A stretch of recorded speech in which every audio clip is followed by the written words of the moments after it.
Good morning student. Hindi की कक्षा में आपका स्वागत है। आज हम आपकी हिंदी की पुस्तक का पाठ 3 मंत्र पढ़ेंगे। प्रस्तुत कहानी मंत्र उपन्यास सम्राट प्रेमचंद जी द्वारा लिखित है। इस पाठ में लेखक ने मनुष्य की संवेदनशीलता को उजागर करने का प्रयास किया है। इसमें एक ऐसे बूढ़े भगत की कहानी है जिसके मन में बदले की भावना तो थी, पर परोपकार करना उसकी आदत बन गई थी। वह कर्म के बल पर सज्जनता का आदर्श प्रस्तुत करता है। मनुष्य के संस्कार मनुष्य के विचारों और व्यवहारों को प्रभावित करते हैं। डॉक्टर चड्ढा के संस्कारों ने उसे एक मरते हुए मरीज को देखने और बचाने का प्रयास करने नहीं दिया, लेकिन बूढ़े भगत ने डॉक्टर चड्ढा के पुत्र को मरने नहीं दिया। यही है संस्कारों की शक्ति। मनुष्य द्वारा अच्छे संस्कारों को अर्जित करना चाहिए, न कि उसके दोषों को अर्जित करना चाहिए, सीखना चाहिए, मतलब गलत काम सीखना चाहिए। संध्या का समय था। डॉक्टर चड्ढा गोल्फ खेलने के लिए तैयार हो रहे थे। मोटर द्वार के सामने खड़ी थी कि 2 कहार डोली लिए आते दिखाई दिए। डोली के पीछे एक बूढ़ा लाठी टेकता चला आ रहा था। डोली औषधालय के सामने आकर रुक गई। बूढ़े ने धीरे धीरे आकर द्वार पर पड़ी हुई चिक से झांका। ऐसी साफ सुथरी जमीन पर पैर रखते हुए भी भय हो रहा था कि कोई घुड़क न बैठे। डॉक्टर साहब को मेज के सामने खड़े देखकर भी उसे कुछ कहने का साहस नहीं हुआ। डॉक्टर साहब ने चिक के अंदर से गरज कर कहा, कौन है, क्या चाहता है? बूढ़े ने हाथ जोड़कर कहा, हुजूर, बड़ा गरीब आदमी हूँ, मेरा लड़का कई दिन से। डॉक्टर साहब ने सिगार जलाकर कहा, कल सवेरे आओ, हम इस वक्त किसी मरीजों को नहीं देखते। बूढ़े ने पगड़ी उतारकर चौखट पर रख दी और बोला, हुजूर, एक निगाह देख तो लें, बस एक निगाह। वो बूढ़ा इतना बेबस था कि उसने अपनी पगड़ी तक उतार के डॉक्टर के पैरों में रख दी कि वो एक नज़र उसके बेटे को देख ले, लेकिन डॉक्टर चड्ढा के अहंकार ने उन्हें ये काम करने नहीं दिया। बस एक निगाह, लड़का हाथ से चला जाएगा हुजूर, 7 साल में यही बच रहा है हुजूर, हम दोनों आदमी रो रो कर मर जाएंगे, सरकार आपकी बढ़ती हुई दिन बंधु। उसने इतना आग्रह किया, लेकिन फिर भी डॉक्टर चड्ढा का दिल नहीं पसीजा। मगर डॉक्टर चड्ढा ने उसकी तरफ मुंह फेर कर तक नहीं देखा। मोटर पर बैठकर बोले, कल सवेरे आना, यह हमारा खेलने का समय है। मोटर चली गई। बूढ़ा 1 मिनट तक मूर्ति की भांति निश्चल खड़ा रहा। संसार में ऐसे मनुष्य भी होते हैं जो अपने अमोद प्रमोद के आगे किसी की जान की परवाह नहीं करते। बूढ़े को इसका अब भी विश्वास न आता था। सभ्य संसार इतना निर्मम, इतना कठोर है, इसका ऐसा मर्मभेदी अनुभव उसे अब तक न हुआ था। वह उन पुराने ज़माने के जीवों में से था जो लगी हुई आग को बुझाने, मुर्दे को कंधा देने, किसी के छप्पर को उठाने और किसी कलह को शांत करने के लिए सदैव तैयार रहते थे। जब तक बूढ़े को मोटर दिखाई दी, वह एक खड़ा उसी ओर ताकता रहा। शायद उसे अब भी डॉक्टर के लौटने की एक उम्मीद थी, आशा थी। फिर उसने कहारों से डोली उठाने को कहा। डोली जिधर से आई थी उधर ही वापस चली गई। चारों ओर से निराश होकर वह डॉक्टर चड्ढा के पास आया था। इनकी इतनी तारीफ सुनी थी। यहाँ से निराश होकर फिर वह किसी और डॉक्टर के पास नहीं गया। उसने अपनी किस्मत ठोक ली। उसी रात उसका हंसता खेलता 7 साल का बालक अपनी बाल लीला समाप्त करके इस संसार से सिधार गया। बूढ़े माँ बाप के जीवन का यही एक आधार था। इसी का मुंह देखकर ही वो दोनों जीते थे। इस दीपक के बुझते ही जीवन की अंधेरी रात साए साए करने लगी। बुढ़ापे की विशाल ममता टूटे हुए हृदय से निकलकर उस अंधकार के आठ स्वर में रोने लगी। कई साल गुजर गए। डॉक्टर चड्ढा ने खूब यश और धन कमाया, लेकिन इसके साथ ही अपने स्वास्थ्य की रक्षा भी की, जो एक असाधारण बात थी। यह उनके नियमित जीवन का आशीर्वाद था कि 50 साल की वर्ष की अवस्था में उनकी चुस्ती और फुर्ती युवकों को भी लज्जित करती थी। उनके हर एक काम का एक समय था। इस नियम से वह जौ भर भी ना टलते थे। इसलिए उन्होंने बूढ़े के बेटे को नहीं देखा था। बहुधा लोग स्वास्थ्य के नियमों का पालन कर उस समय करते हैं जब वह बीमार होते हैं या रोगी होते हैं। डॉक्टर उनके केवल 2 बच्चे हुए, एक लड़का और एक लड़की। तीसरी संतान न हुई, इसलिए श्रीमती भी चड्ढा भी काफ़ी जवान मालूम होती थी। लड़की का तो विवाह हो चुका था, लड़का कॉलेज में पढ़ता था। वह माता पिता के जीवन का एक आधार था, शील और विनय का पुतला, बड़ा ही उदार, विद्यालय का गौरव, युवक समाज की शोभा। मुखमंडल से तेज की छटा सी निकलती थी। आज उसी की 20वीं सालगिरह थी। संध्या का समय था। वह एक रेशमी कमीज पहने नंगे पांव इधर से उधर मित्रों की आवभगत में लगा हुआ था। सभी उसे छेड़ते थे, चुहल करते थे। बेचारे को जरा दम मारने का भी अवकाश न मिलता था। सहसा मृणालिनी ने उसके पास आकर कहा, क्यों कैलाश, तुम्हारे सांप कहाँ हैं? जरा मुझे दिखा दो। मृणालिनी और कैलाश दोनों सहपाठी थे। कैलाश को सांपों को पालने, खिलाने और नचाने का शौक था। तरह तरह के सांप पाल रखे थे। उसके स्वभाव और चरित्र की परीक्षा करता था। थोड़े दिन हुए उसने विद्यालय में सांपों पर एक मार्के का व्याख्यान दिया था, जिसमें उसने सांपों को नचाकर भी दिखाया था। प्राणी शास्त्र के कई पंडित भी इस व्याख्यान को सुनकर दंग रह गए थे। यह विद्या उसने एक बूढ़े सपेरे से सीखी थी। सांपों की जड़ी बूटियां जमा करने का उसे मर्ज था। इतना पता भर भी मिल जाए कि किसी व्यक्ति के पास कोई अच्छी जड़ी है, फिर उसे चैन न आता था।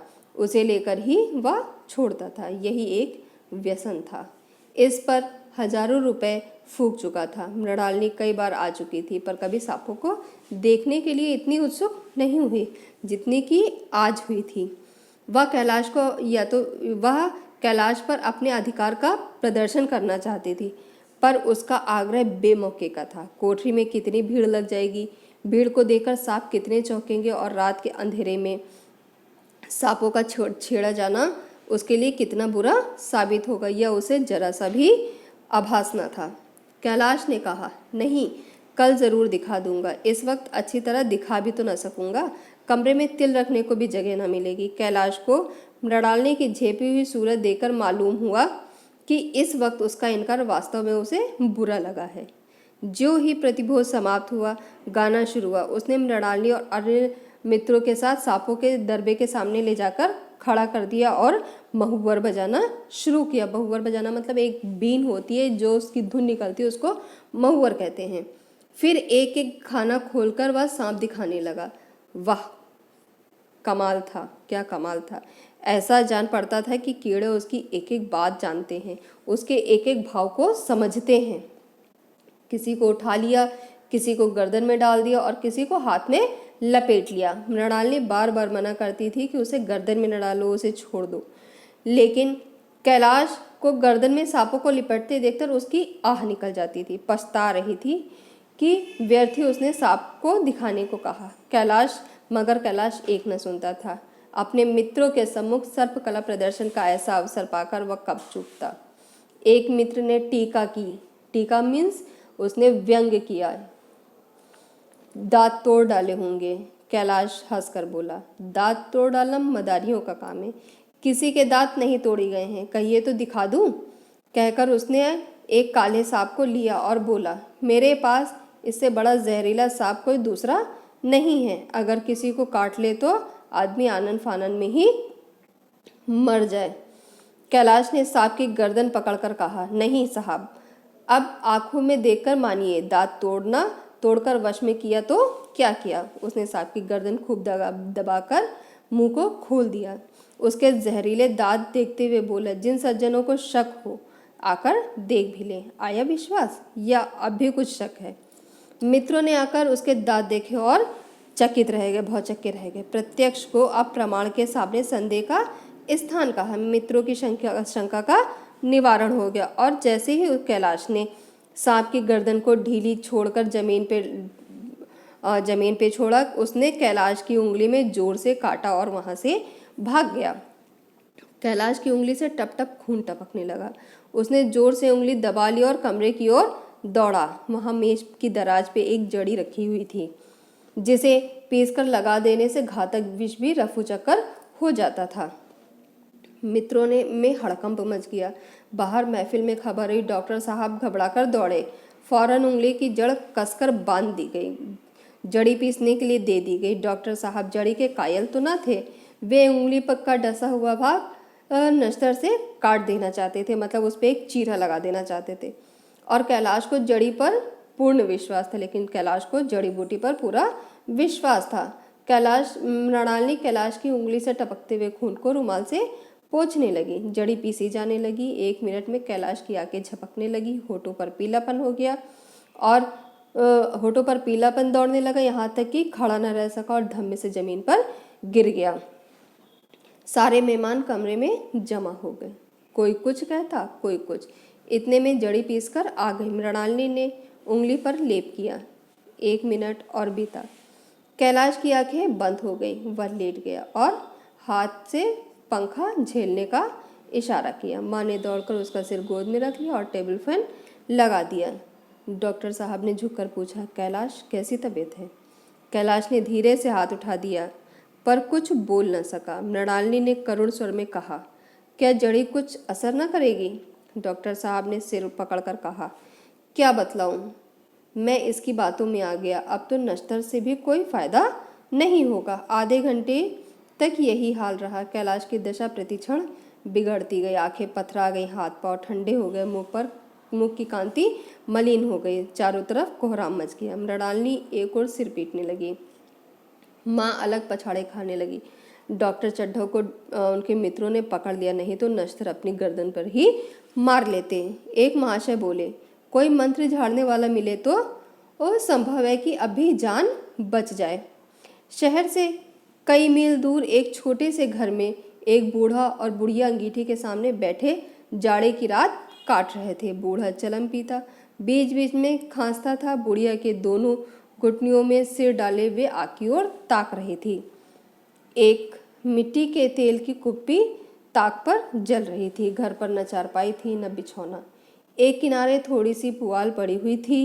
एक आदमी ने द्वार पर आवाज दी, भगत भगत क्या सो गए? जरा किवाड़ खोलो। डॉक्टर चड्ढा बाबू के लड़के को सांप ने काट लिया था।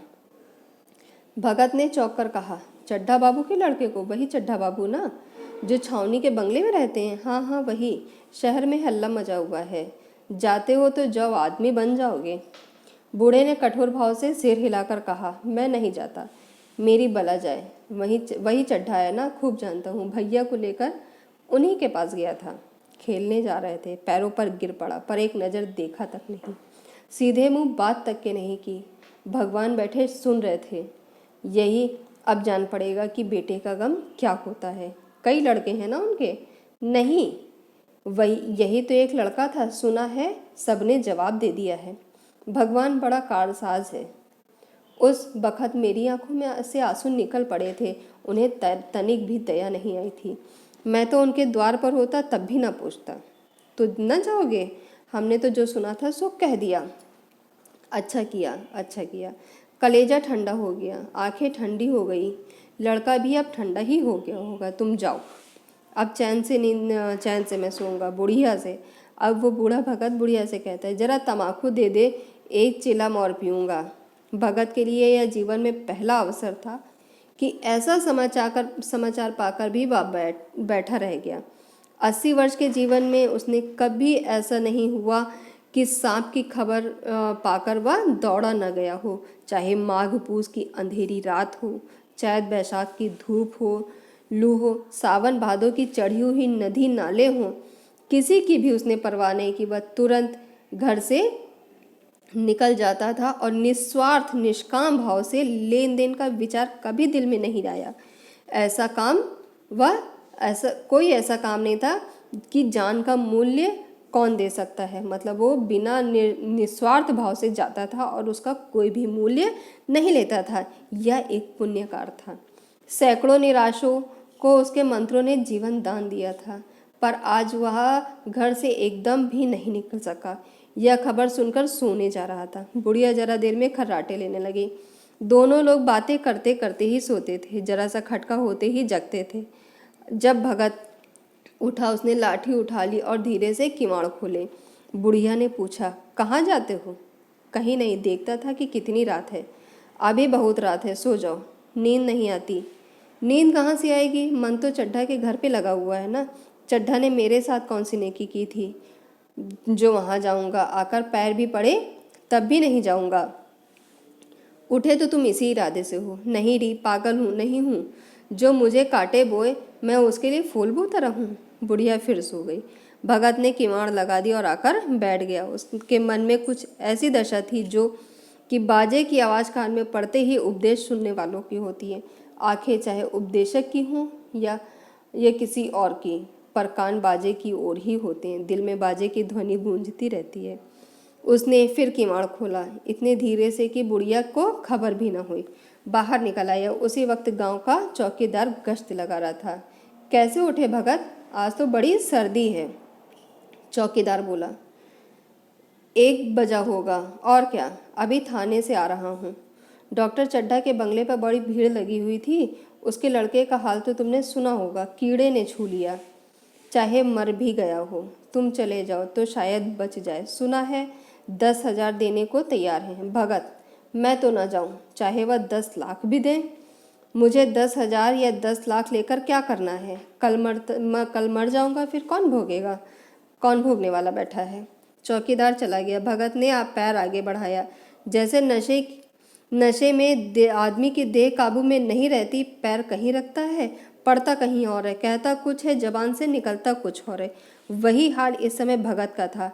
मन में प्रतिकार था, पर कर्म मन के अधीन न था। जिसने कभी तलवार नहीं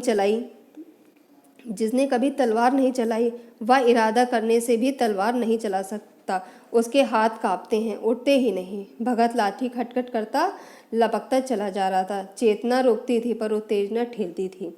सेवक स्वामी पर हावी था। सहसा भगत द्वार पर पहुंचकर आवाज देकर डॉक्टर साहब के सामने गया। मरीज आया होगा, किसी और दिन आना। आदमी को दुत्कार दिया होता, मगर बाहर निकल आए। देखा एक बूढ़ा आदमी खड़ा है, कमर झुकी हुई है, पोपला मुंह, भौवें तक सफ़ेद हो गई थी। लकड़ी के सहारे कांप रहा था। बड़ी नम्रता से बोले, क्या है भाई, आज तो हमारे ऊपर ऐसी मुसीबत पड़ गई है कि कुछ कहते नहीं बनता। फिर कभी आना इधर। 1 महीने तक तो मैं शायद किसी मरीज को भी न देख सकूंगा। भगत ने कहा, सुन चुका हूँ बाबूजी, इसलिए आया हूँ। भैया कहाँ है? जरा मुझे दिखा दीजिए। भगवान बड़ा कारसाज है, मुर्दे को भी जिला देता है। कौन जाने अभी उसे दया आ जाए।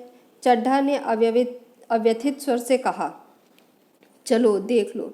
मगर 3-4 घंटे हो गए, जो कुछ होना तो हो चुका। बहुतेरे झाड़ने फूकने वाले आए और देखकर चले गए। डॉक्टर साहब को आशा क्या होती। हाँ, बूढ़े पर दया आ गई। अंदर ले गए। भगत ने 1 मिनट तक देखा, तब मुस्कुराकर बोला, अभी कुछ नहीं बिगड़ा है बाबूजी। नारायण चाहेंगे तो भैया आधे घंटे में उठ बैठेगा। आप नाहक दिल छोटा कर रहे हैं। जरा कहारों से कहिए पानी तो भरे। कहारों ने पानी भर भर कैलाश को नहलाना शुरू किया। पाइप बंद हो गया। कहारों की संख्या अधिक न थी, इसलिए मेहमानों के अहाते के बाहर कुएं से पानी भर भर कर कहारों को दिया। मृणालिनी कलसा भर भर कर पानी ला रही थी। बूढ़ा भगत खड़ा मुस्कुरा कर मंत्र पढ़ रहा था, मानो विजय उसके सामने खड़ी हो। जब एक मंत्र समाप्त हो जाता तब वह एक जड़ी कैलाश को सूंघा देता। इस तरह न जाने कितने घड़े कैलाश के सिर पर डाले गए और न जाने कितनी बार भगत ने मंत्र फूका। आखिर जब उषा ने अपनी लाल लाल आंखें खोली तो कैलाश की आंखें खुल गईं। एक क्षण में अंगड़ाई ली और पानी पीने को मांगा। डॉक्टर चड्ढा ने दौड़कर नारायणी को गले लगा लिया। नारायणी दौड़कर भगत के पैरों पर गिर पड़ी और मृणालिनी कैलाश के सामने आंखों से आंसू भरे पूछने लगी, अब कैसी तबीयत है? एक क्षण में चारों ओर खबर फैल गई। मित्रगण मुबारकबाद देने लगे। डॉक्टर साहब बड़े श्रद्धा भाव से हर एक के सामने भगत का यश गाते फिरते थे। सभी लोग भगत के दर्शनों के लिए उत्सुक हो उठे, मगर अंदर जाकर देखा तो भगत का कहीं पता न था। नौकर ने कहा, अभी तो यहीं बैठे चिलम पी रहे थे। हम लोग तमाकू देने लगे तो नहीं ली, अपने पास से तमाकू निकाल कर भरी। यहाँ तो भगत कि चारों ओर तलाश होने लगी। भगत लपकता हुआ घर चला जा रहा था कि बुढ़िया के उठने से पहले ही घर पहुंच जाऊं। जब मेहमान चले गए तो डॉक्टर साहब ने नारायणी से कहा, बुढ़ा न जाने कहाँ चला गया, एक चिलम तमाकू का भी रवादार न हुआ। नारायणी, मैंने तो सोचा था कि कोई बड़ी रकम दूंगी। चड्ढा, रात को तो मैंने नहीं पहचाना, पर अंधेरा जरा साफ होने पर पहचान गया। एक बार एक मरीज को लेकर आया था मुझे। अब याद आता है, मैं खेलने जा रहा था और मरीज को देखने से इनकार कर दिया था। आज उस दिन की बात याद करके उसने मुझे जितनी ग्लानि हो रही है उसे प्रकट नहीं कर सकता। मैं उसे खोज निकालूंगा और उसके पैरों पर गिरकर अपना अपराध क्षमा कराऊंगा। वह कुछ लेगा नहीं, यह जानता हूँ मैं। उसका जन्म कल्याण की वर्षा करने के लिए ही हुआ है।